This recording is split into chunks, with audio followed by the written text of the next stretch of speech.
kasih. Minta maaf saya ingat tadi tentang jangan maklum tentang pindaan.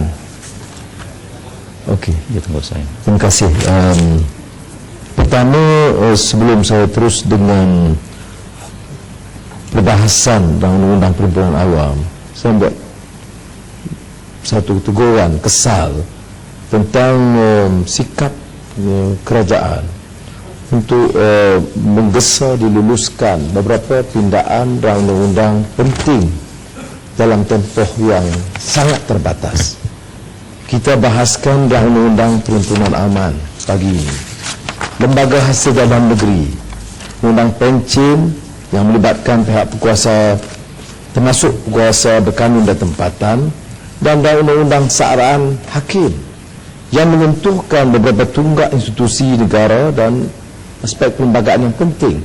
Bagaimana diharapkan ahli parlimen dengan masa terbatas begini untuk dipaksa memendekkan hujah dan kemudian dengan kuasa mutlak majoriti meluluskan undang-undang yang implikasinya cukup besar kepada negara dan perundangan negara.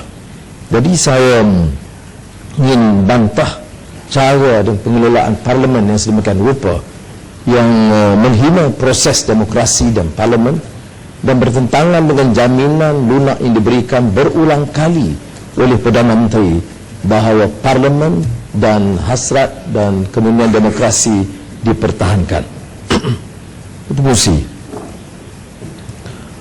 Saya dalam melihat undang-undang perhimpunan awam dan juga pindaan dalam peringkat jawatan kuasa yang akan dicadangkan oleh menteri, melihat kelemahan besar bertentangan dengan apa yang diumumkan oleh Perdana Menteri sebelum ini. Kita rujuk teguran yang tegas sebelum ini, dan ini mungkin memaksa kabinet menilai semula beberapa peruntukan, walaupun pada peringkat awal penyokong-penyokong kerajaan berikan sokongan kuat seolah-olah sudah sempurna orang undang-undang ini, tetapi kerana gesaan dan bantahan begitu kuat, maka dikemukakan beberapa pindaan kecil. Saya oleh demikian ingin turut berbahas undang-undang ini, tetapi pertama merujuk kepada bab huraian. Kerana huraian yang disebut dalam undang-undang ini tidak lain daripada usaha untuk memberikan ruang kebebasan, dan ini berkaitan dengan peruntukan perkara 10 1B perlembagaan yang menyatakan setiap warga negara mempunyai hak untuk berhimpun secara aman dan tanpa senjata. Pengumuman bahawa Akta Polis 67 khususnya Seksyen 27 dan 27A perlu digantikan, tetapi kini digantikan dengan satu undang-undang yang cukup kuat menekan, dan ini akan saya kemukakan hujahnya, termasuk beberapa peraturan dan undang-undang yang kita anggap amat kurang musabah dan amat keterbelakang berbanding dengan negara maju. Dalam ucapan Perdana Menteri disebut bahawa mahu jadikan Malaysia sebagai negara contoh demokrasi dunia. Saya tak tahu demokrasi mana, kerana kalau ikut beberapa peruntukan dan perlembagaan ini, bukan dengan Jepun atau Amerika atau negara Eropah, tetapi kita kalah dengan Zimbabwe, Myanmar dan Hong Kong. Dan saya pasti perkara ini telah diteliti oleh sebahagian dari kita kerana telah diberikan liputan luas. Kalau di Jerman perhimpunan atau demonstrasi perlu didaftarkan dengan polis tidak kurang 2 hari sebelum diadakan. Ketika katakan kita bukan Jerman, tetapi kena ingat Perdana Menteri menyebutkan kita harus jadi contoh demokrasi terbaik dan terunggul di dunia. United Kingdom dikemukakan dalam tempoh 6 hari sebelum protes atau demonstrasi diadakan, dan boleh disingkatkan hanya 1 hari sekiranya ada alasan memusabah. Jepun 3 hari. Tetapi Malaysia nampaknya lebih berminat untuk membandingkan dengan keadaan di Burma. Tetapi dalam hal ini Burma juga telah meminda undang-undang mereka dan diluluskan kerana Myanmar nampaknya juga terasa perubahan rakyat di seluruh negara di dunia yang menuntut supaya prinsip kebebasan dihormati. Jadi di undang-undang di Burma hanya memerlukan pihak yang ingin menganjurkan perhimpunan memaklumkan kepada berkenaan 5 hari sebelumnya. Jadi kita dalam hal ini ketigalah berbanding dengan Burma. Satu lagi negara yang memang amat baik dengan pimpinan kerajaan ialah Zimbabwe. Zimbabwe penganjur memerlukan notis bertulis tidak kurang 7 hari kepada pihak polis. Dan pada tahun 2002 Zimbabwe dengan tekanan rakyat dan suara demokrasi yang meningkat di Afrika telah meluluskan pindaan Public Order and Security Act Number 1 2002 yang memendekkan notis kepada 4 hari. Malaysia dalam hal ini dalam segi notis saja sudah nyata keterbelakang. Jadi nampak seolah-olah ada kebimbangan. Satu negara yang mengaku legitimate, dapat kuasa kononnya dari mandat rakyat, tetapi bimbang dengan kebebasan yang mahu diberikan kepada rakyat. Dan semua perhimpunan aman itu, termasuk yang berlaku bersih baru-baru ini, semua ditahmah sebagai suatu gerakan gerombolan pengkhianat negara yang mahu menumbangkan kerajaan yang sah.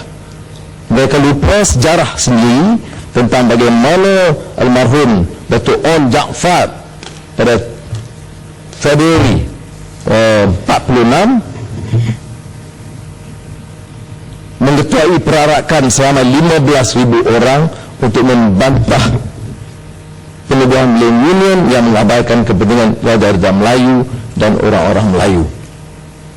Dan mantan Perdana Menteri Abdullah Badawi sendiri memimpin 20,000 orang dalam satu perarakan 1 kilometer di Batu Pahat pada 27 Februari 2008. Tetapi kalau dijalankan oleh mana-mana pihak yang bukan dari UMNO atau Barisan Nasional, sekaligus dibantah sebagai pengkhianat dan pengganas.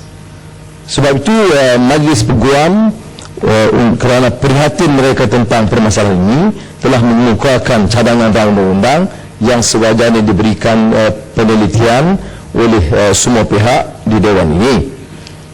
Kerana mereka juga prihatin seperti mana yang berlaku pada tahun 2007 Walk for Justice yang menuntut ditubuhkan Suruhanjaya Diraja menyiasat klip video Vicky Lingam dan penubuhan Suruhanjaya pelantikan Badan Kehakiman, pelantikan kehakiman, dan akhirnya ditubuhkan oleh kerajaan walaupun tindakan tidak diambil. Saya rujuk sebelumnya bahawa ucapan Yang Maha Berhormat Perdana Menteri, dan saya ingin ulang untuk tidak dianggap mengelirukan, ya, bahawa kata Perdana Menteri, era kerajaan mengetahui segala-galanya dan memiliki monopoli terhadap kebijaksanaan sudah melewati tempohnya. Maka Akta Polis 67 mengambil kira peruntukan perkara 10 perlembagaan tentang kebebasan berhimpun dengan prinsip menentang sekeras-kerasnya demonstrasi jalanan. Namun kebenaran berhimpun diberi selaras dengan kaedah yang akan ditetapkan kelak, sambil mengambil kira, di samping mengambil kira norma-norma di peringkat antarabangsa. Norma di peringkat antarabangsa ini nampaknya lebih lemah dari Zimbabwe dan Burma. Jadi peringkat antarabangsa mana saya tidak faham norma mana yang diambil ini. Yakinlah bahawa ia satu kekuatan, bukan satu kelemahan untuk kita meletakkan kepercayaan kepada kebijaksanaan rakyat Malaysia membuat pilihan dalam mencorakkan hala tuju masa depan mereka sendiri. Ini yang disebut transformasi politik, bahawa untuk menjadikan Malaysia sebagai suatu negara demokrasi unggul. Jadi sukar bagi menteri nak pertahankan ucapan Perdana Menteri, dan di samping itu masih berkeras mendesak supaya kita luluskan rang undang ini.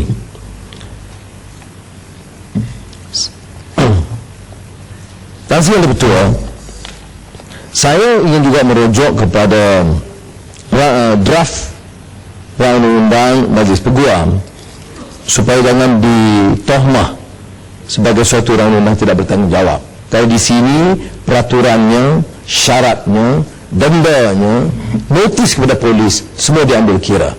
Kita mungkin memilih untuk tidak bersetuju dengan beberapa cadangan peruntukan, tetapi sewajarnya ia diberikan pertimbangan sebaiknya, kerana pertamanya ternyata dan terbukti rang undang-undang dikemukakan dan disebut oleh Perdana Menteri minggu lalu itu dibuat dengan gopoh-gapah, dan ternyata ada kesilapan beberapa peruntukan yang nampak yang diakui sekarang merupakan kesilapan besar. Kemudian hari ini dicadangkan beberapa pindaan, dan pindaan ini hanya berlaku kerana ada bantahan awal. Cuma pindaan seperti biasa tidak memenuhi tuntutan rakyat, dan hanya mengambil kira beberapa isu kecil. Itu pun seperti mana saya sebut dan saya ingin ulang, telah jauh lebih lemah dari apa yang dilakukan di Burma, Hong Kong dan Zimbabwe. Mengapa dalam satu kerajaan yang katanya demokratik begitu sulit dan sukar untuk memberikan ruang rakyat menyatakan pandangan dan bersuara? Ini tidak diberi penjelasan. Kalau isunya keganasan, isunya senjata digunakan, kami tidak pertikaikan.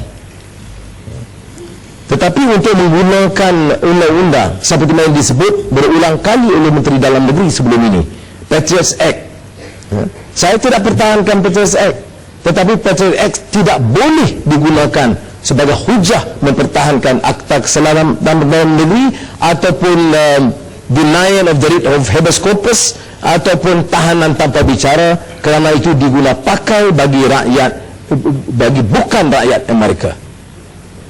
Tetapi oleh kerana kerajaan lebih cenderung menggunakan media memperbodohkan rakyat supaya rakyat tidak tahu beberapa peruntukan yang sebenarnya, ini dijajah, dan di peringkat-peringkat cawangan, dan saya percaya perwakilan dalam perhimpunan UMNO akan menyatakan ya, kita pun nampak setuju dengan beberapa peruntukan yang dibuat oleh Patriots Act.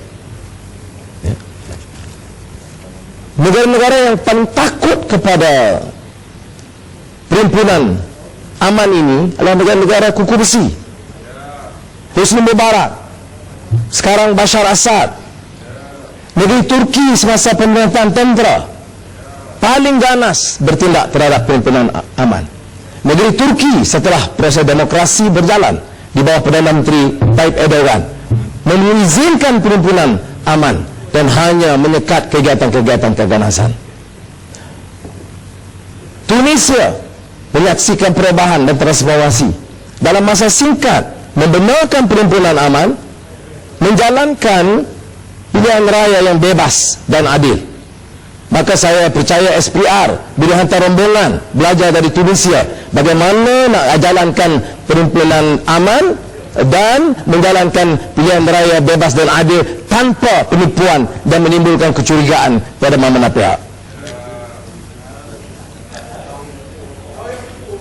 Di masalahnya sekarang ini yang Tazmin betul, kita ulang, dendanya itu jauh lebih tinggi, ya. Walaupun kelonggaran tak diberikan, amount denda 20, yang disebut sebelum ini saya tidak mau ulang kerana ini sudah menjadi maklum makluman ramai. Notis perhimpunan kepada pegawai polis, kuasa menteri, tidak ada perubahan. Yang dirubah hanya jadual waktu, tempoh sahaja. Tetapi prinsipnya ialah prinsip perlembagaan. Dan keduanya, contoh negara-negara yang telah memberikan izin, dan tidak ada negara sebaik proses demokrasi berlaku, ya. Tunisia, Turki, Indonesia, negeri jiran kita. Kerana di media kita bahan yang dilapor di Indonesia hanya yang negatif. Tetapi kekuatan mereka setelah transformasi reformasi 98 dan institusi dibina, perhimpunan aman diizinkan, ya, dan tidak dipersulit. Bila pemerintah itu legitimate, dia tidak takut dengan suara rakyat. Tetapi bila pemerintah itu mau melindungi rasuah berbilion-bilion, maka sekatan dibuat, ya. Mengapa Husni Mubarak melarang semua perhimpunan bebas dan demokrasi? Kerana mau melindungi 70 bilion dolar Amerika yang dihimpun untuk beliau, istrinya Suzanne dan anak-anaknya. Mengapa Ben Ali dan Laila, istrinya, takut dengan suara rakyat, takut dengan demokrasi, tidak menjalankan pilihan raya bebas dan adil? Kerana ternyata setelah beliau digulingkan, menyorok 30 bilion dolar Amerika dalam tabungnya, ya. Dan ini berulang. Sudah yang Muhammad Tan Sri Pengurusi, saya ingin bertanya, mana negara di dunia yang melalui proses, apakah reformasi, apakah transformasi, apakah perubahan dari sistem diktator dan authoritarianism kepada demokrasi, yang takut dengan suara rakyat? Minta penjelasan. Pimpinan UMNO dan Barisan Nasional sekarang ini nyata mengambil isu ini, ya. Dan saya tidak hairan dan sini betul jeritan begitu, kerana ini mereka jerit takut dengan suara. Sudahlah pematang pau, retorik saja. Terima kasih pematang pau. Terima kasih pematang pau. Saya ingin minta pandangan pematang pau kerana merujuk kepada jadual pertama yang di bawah Seksyen 3 ni, tempat-tempat larangan.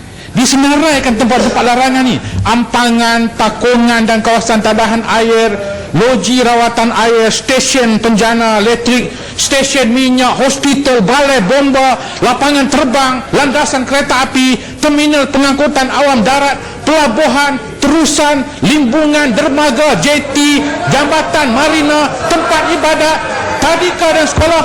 Jadi apa maksud daripada tempat larangan ini untuk kita disenaraikan? Apa kawasan-kawasan larangan? Apa minta pandangan matang pau? Tempat-tempat larangan ini termasuk tidak boleh diadakan perhimpunan dekat tadika. Itu ikut peraturan perintah tentera Husni Mubarak.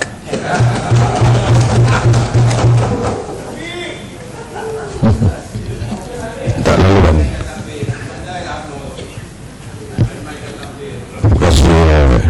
Presiden Ketua dan juga yang hormat pematang pau, saya ada beberapa kali minta penjelasan daripada yang berhormat pematang pau. Yang tadi ini ada menyebut bahawa kerajaan yang legitimate tidak perlu takut kepada suara-suara rakyat, dan tidak perlu ada undang-undang yang boleh dikatakan mengikat kebebasan rakyat.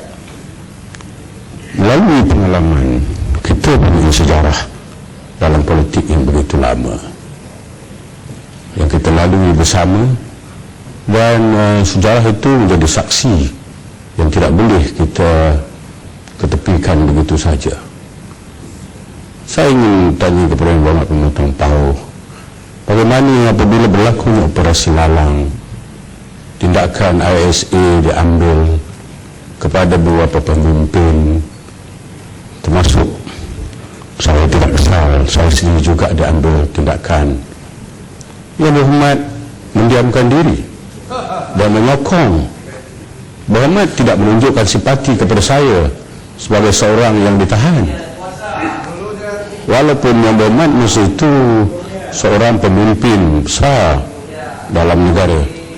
Dan saya bukan mau bercakap soal pribadi, tetapi perkara ini pernah dibawa kepada perhatian Muhammad untuk mendapatkan perhatian dan pembelaan.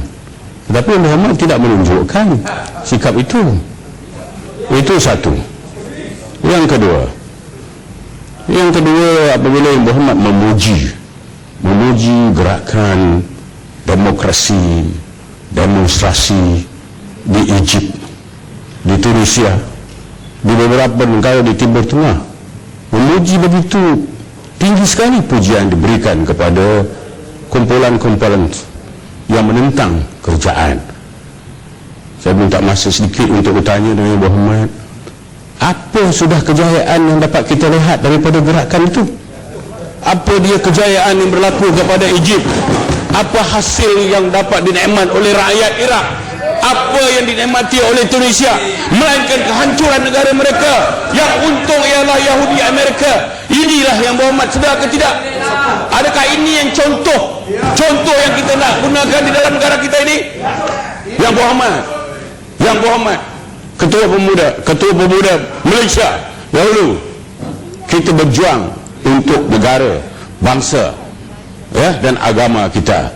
Kita tidak peduli negara mana, Zimbabwe ke, Myanmar ke, Egypt ke, Jerman ke, United Kingdom ke. Ini bukan persoalannya. Persoalannya negara kita Malaysia, yang kita nak jaga keamanan dan ketenteramannya, keselamatannya, masa depan generasi yang akan datang. Apa guna kita bercakap dengan sistem atau cara orang negara lain? Biarlah dia mundur, biarlah dia maju. Yang penting Malaysia, kelangsungan Malaysia yang penting. Ini yang penting. Saya bukan mau menyokong secara bulat-bulat kerajaan. Ya, Muhammad tahu pendirian saya. Saya bercakap menyokong perkara yang benar, menjanggah perkara yang salah. Yang Muhammad jangan cuba nak mau mempertikaikan kewibawaan saya dalam hal ini. Track record kerajaan kita membuktikan apa juga undang-undang yang kita lakukan, yaitu negara kita aman, negara kita berjaya, kita berada di atas kerajaan negara kita, walaupun apa undang-undang sekalipun. Dan kita mau memperbaiki lagi dengan usaha ini. Kita memperbaiki lagi.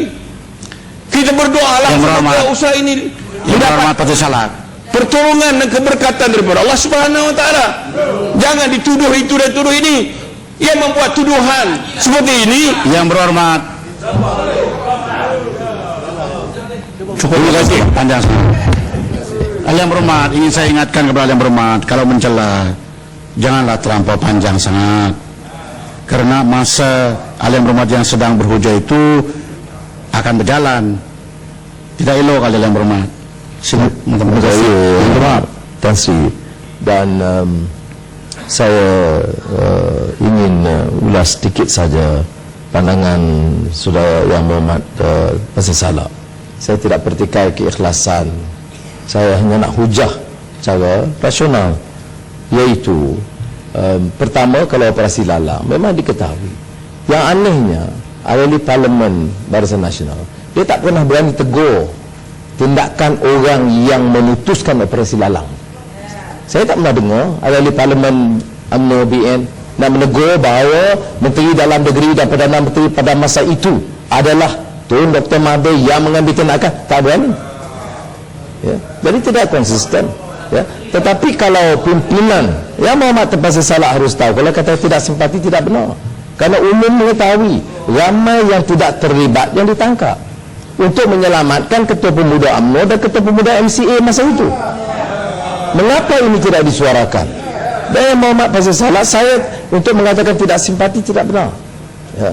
Kerana ada beberapa orang ditangkap, dan memang saya dengan seorang menteri lain yang pergi memohon pertimbangan Menteri Dalam Negeri pada masa itu. Tetapi itu soal sejarah. yang sekarang ini mengapa kita rujuk kepada Arab Spring dan juga Occupy Wall Street. Arab Spring itu yang Muhammad pasti salah. Itu suara ledakan rakyat yang mual kerana pemimpin bicara soal kebebasan, pemimpin bicara soal anti rasuah, tetapi memunggah kekayaan untuk diri dan keluarga mereka dan memiskinkan rakyat. Itu isunya, ya. Tetapi cara masa itu dia bangkit oleh Muammar Gaddafi yang saya kenal secara pribadi, kenal baik secara pribadi. Dan sekarang Bashar Assad, setiap ada bantahan, ini peranan sebagai agen Amerika dan agen negara asing. Kamu boleh merompak negara kamu, boleh bunuh rakyat kamu, boleh tembak rakyat kamu. Bila orang bantah, ini kamu agen negara asing.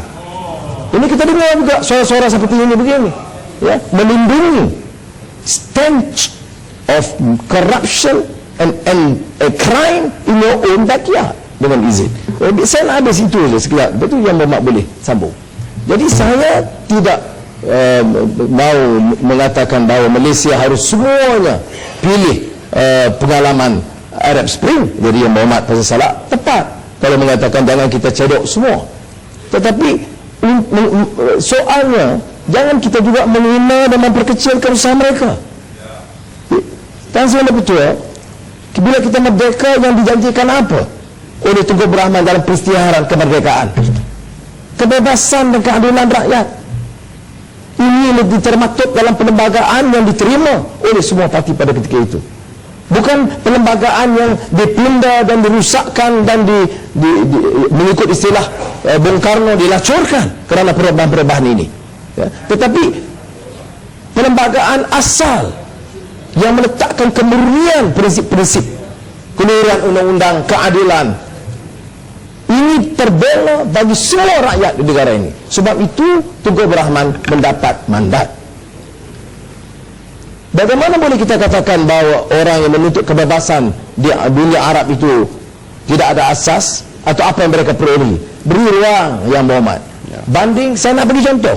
Banding Turki di zaman pemerintahan militer, ya, dengan Turki sekarang, politiknya, ekonominya, perundangannya itu jauh lebih baik. Belajar juga pengalaman dari sahabat-sahabat kita. Jangan kita anggap angkuh sangat bahawa kita ini negara terbaik di dunia dengan segala rasuah dan penindasan yang berlaku.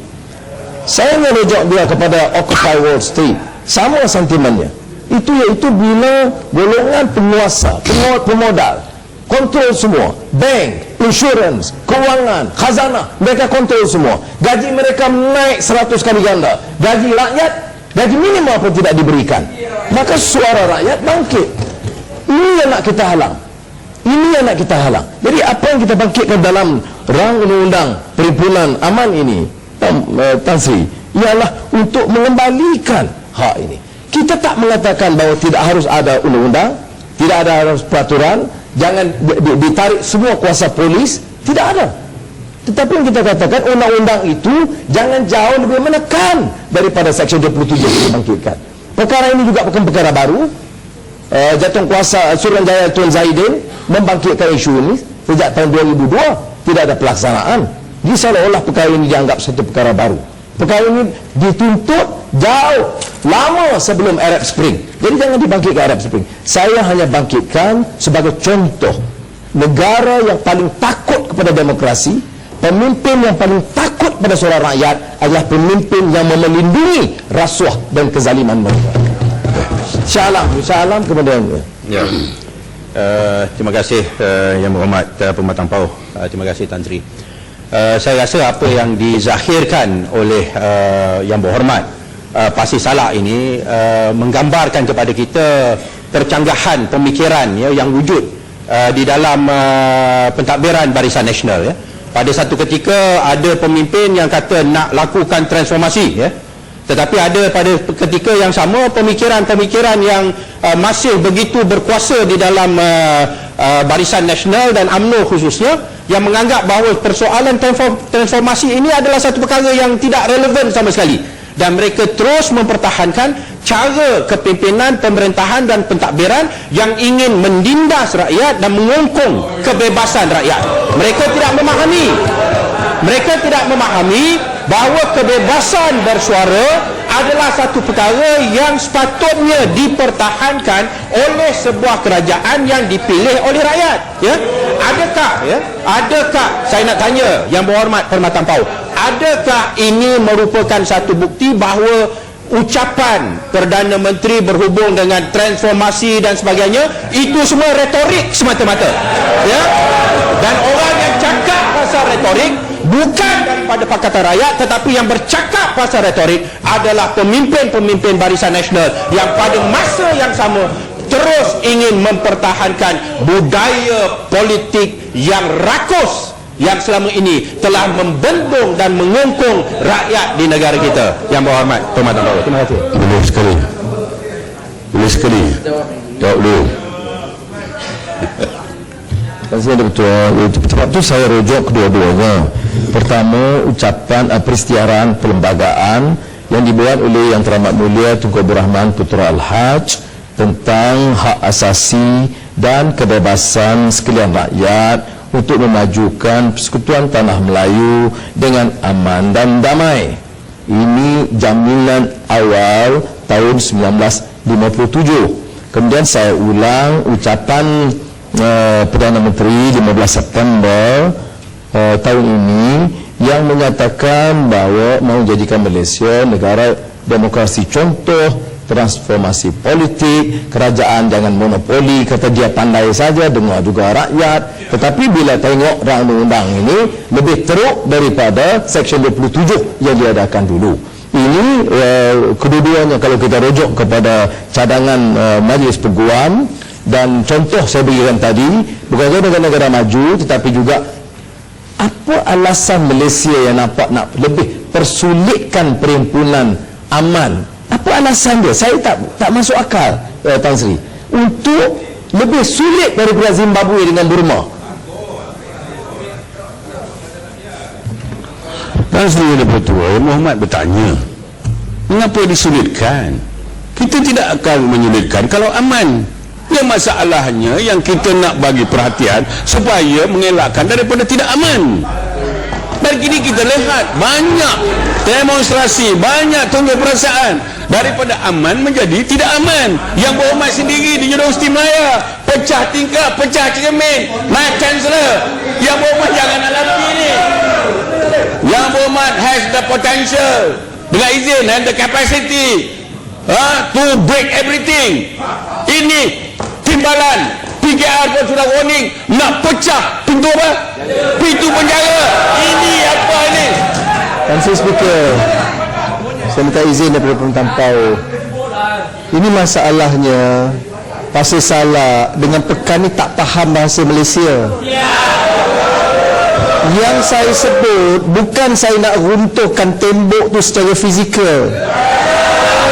Yang saya sebut, saya nak runtuhkan, saya dan anak-anak muda Malaysia nak runtuhkan tembok kezaliman UMNO dan Barisan Nasional. Tapi pekan, Paguh, Pasir Salak tak faham bahasa Malaysia. Sebab kezaliman dan kerakusan UMNO hari ini luar biasa. Siapa yang paling betul? Jadi kita nak runtuhkan, dalam masa kita nak jalanan. Yang Berhormat Gombak ini flow saya. Tutup 98. Saya yang paling runtuhkan Siapa yang paling betul? Siapa yang buat provokasi? Siapa? Kalau bahasa Malaysia pun tak faham nak jadi pejuang bagaimana? Gombak, sudah. Silakan teruskan. Yang nak Pasir Salak ni kawan lama. Dia cerita Universiti Melaya. Universiti Melaya Pasir Salak tu pun dia ke depan ke. Dia Presiden AMSU dulu. Saya PBNUM, saya pertahankan bahasa Melayu, dia mendewakan bahasa Inggeris. Itu ada beza dia. Tetapi walau bagaimanapun, lama-lama kelamaan dia mula terdidik dan mula mencintai bahasa. Cuma penguasaan bahasa dia masih belum tahap yang memuaskan.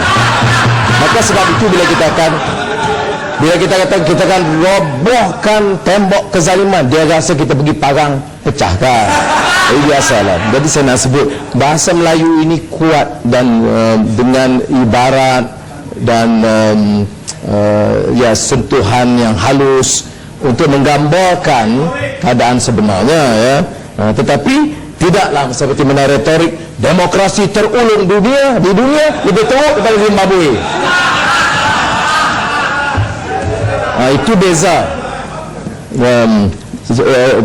Tuan Sri Ketua, saya beri laluan kepada teman-teman lain kerana Sikit sebelum laluan. Tan Sri Ketua Pemerintah, terima kasih. Tan Sri, saya mengambil kesempatan ini untuk maklumkan bahawa saya tidak akan mengambil bahagian dalam perbahasan ini, ya, kerana saya punya pengalaman dengan sahabat saya Pasir Salak. Saya ada pengalaman dengan sahabat saya Pasir Salak. Tan Sri, yang berlaku secara fakta dalam sistem kita ni, Tan Sri, ialah sebab saya pernah berada di sebelah sana pun, Tan Sri, ya, untuk membatalkan satu-satu perkara yang memang kerajaan tentang, kerajaan halang. Yang berlaku ialah pihak Kementerian Dalam Negeri dan polis sendiri yang akan merangka skripnya.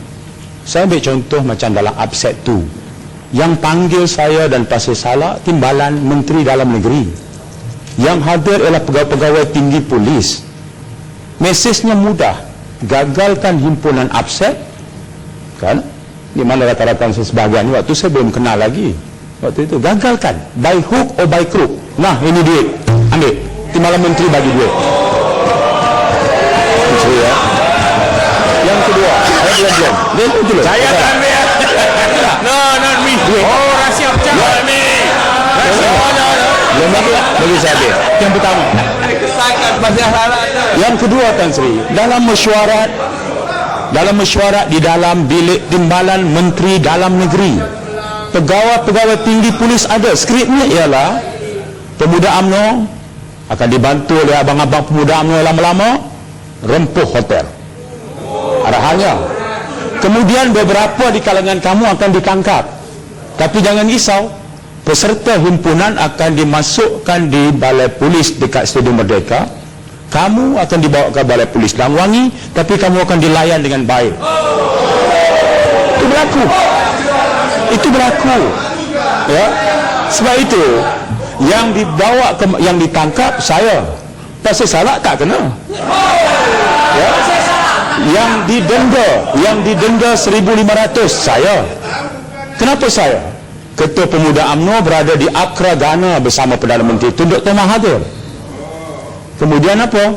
Timbalan Ketua Pemuda berada di Pulau Sentosa, dialog dengan PAP Young Leaders. Ranking ketiga yang ada saya, Setiausaha Pemuda UMNO Malaysia. Sebab yang bendahari itu adalah anak kepada Perdana Menteri, dia tak boleh terlibat. Maka saya yang ditangkap, saya yang didenda saya. Tan Sri, waktu itu sekembali Perdana Menteri turun saja di lapangan terbang Subang, bilik VIP Bunga Mawar, timbalan menteri perkenalkan saya, Mr. Prime Minister, dialah yang mengepalai himpunan untuk menyekat upset itu berlangsung, dan dia telah ditangkap. Saya menerima ucapan tahniah oleh Perdana Menteri. Saya nak sebut moralnya ialah boleh buatlah undang-undang apapun, sebenarnya ianya dirancang dengan begitu cantik kalau kerajaan nak menghalalkan tindakan. Itu saja ceritanya. Jadi oleh kerana saya ada sedikit pengalaman tadi, tak banyak, saya kira enough is enough. Hentikanlah lakonan dan wayang ini, ya. Bersikap jujurlah Pasir Salak. Saya dan Pasir Salak terlibat sama. Timbalan Menteri bagi arahan, pegawai tinggi polis protect kita waktu itu. Mengaku secara jujurlah Pasir Salak. Itu saja, ya. Itu saja. Terima kasih. Pasir Salak, tak perlu lagi lah rahsia terbocor. Siapa timbalan Perdana Menteri itu? Saya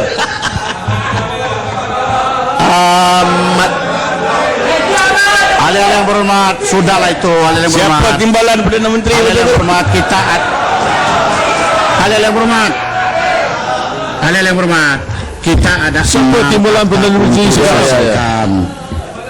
Terima kasih Tuan Sri Ketua.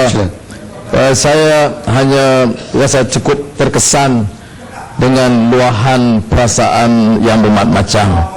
Dia terlibat dan dia tidak mau cara rakus zalim itu berulang.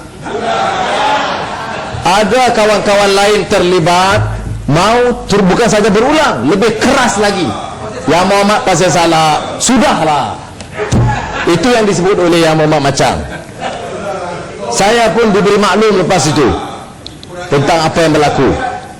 Tetapi pengalaman ini mengajar kita, Tan Sri Betul, ya, iaitu kita boleh kaji undang-undang.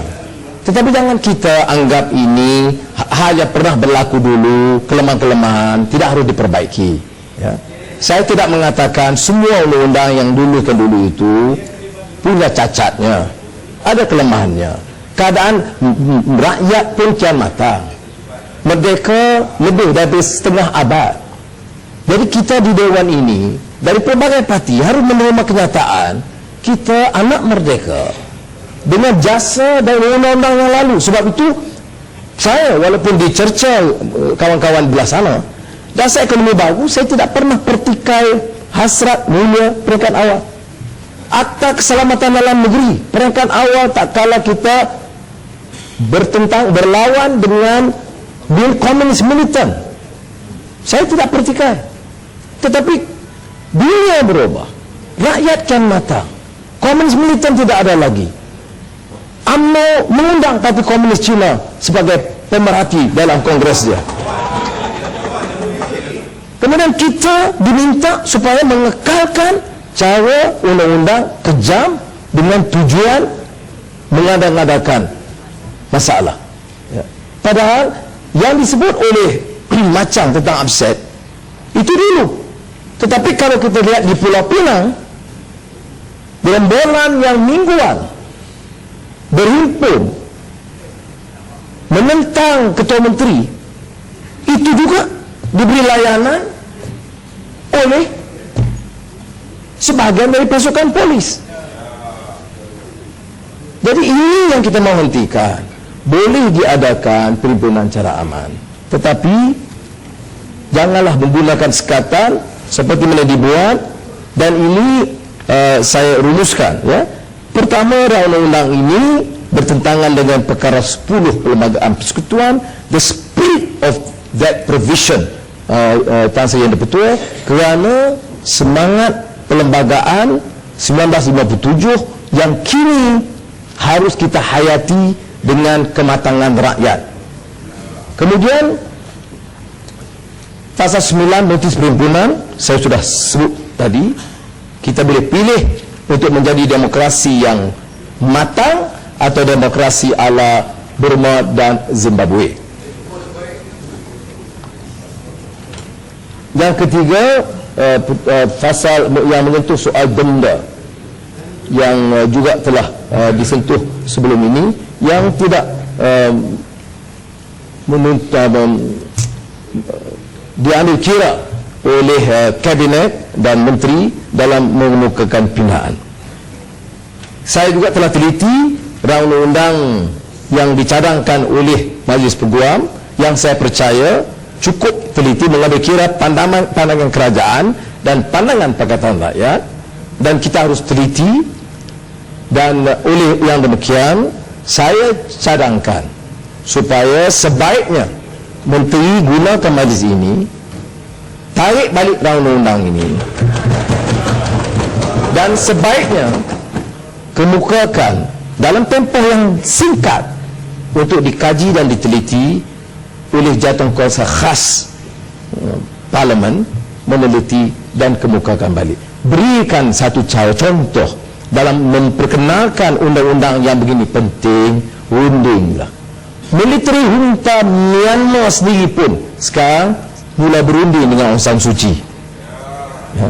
Tetapi di Malaysia gunakan brute force of the majority untuk memaksa undang-undang yang begitu penting tanpa perbahasan yang panjang dan tanpa mengambil kira sentimen baru rakyat Malaysia yang menginginkan kebebasan. Saya ingin menegaskan sikap kami yang Pakatan Rakyat untuk menuntut kerajaan menarik balik dan menyerahkan kepada jawatankuasa Select Committee Parlimen untuk menyegerakan perbincangan dan kemukakan semula untuk pertimbangan Parlimen, kerana tanpa itu sukar kami memberikan sokongan kepada cadangan Rang Undang-Undang Perhimpunan Aman ini. Terima kasih.